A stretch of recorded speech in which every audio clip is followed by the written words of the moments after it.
Hey y'all, sorry, I'm stacking some wood for Grandma and Grandpa, carrying some wood up to the house.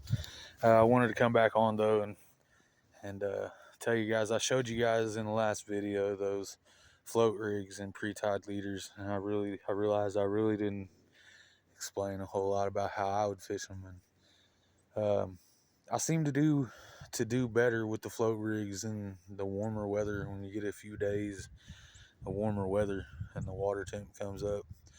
Of course, when you get a cold front, my thought on it is I like to I like to not use the float rigs. I like to lay my bait directly on the bottom because in the cold front, I feel the fish are hugging the bottom a lot tighter, staying on the bottom. So, I, my theory on it is I always watch Matt. Matt uses the float setup a lot more than I do.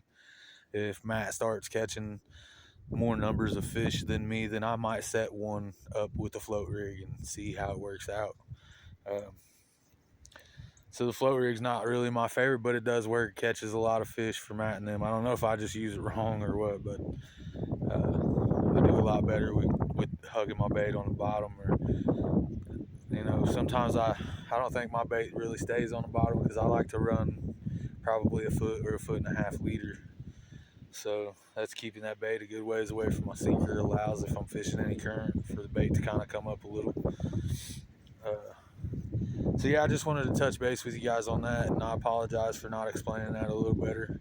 Uh, just hang in there with me, guys. I'm trying to get better at all this and trying to bring you guys the content. I'll have some more tackle reviews and some setups on how I go over things, how I set up my rods. Uh, they vary depending on what I'm targeting. If I'm targeting specifically for flatheads, then I'm going to set up a little differently than if I'm in a tournament situation in a hurry and just trying to catch some numbers of some decent fish.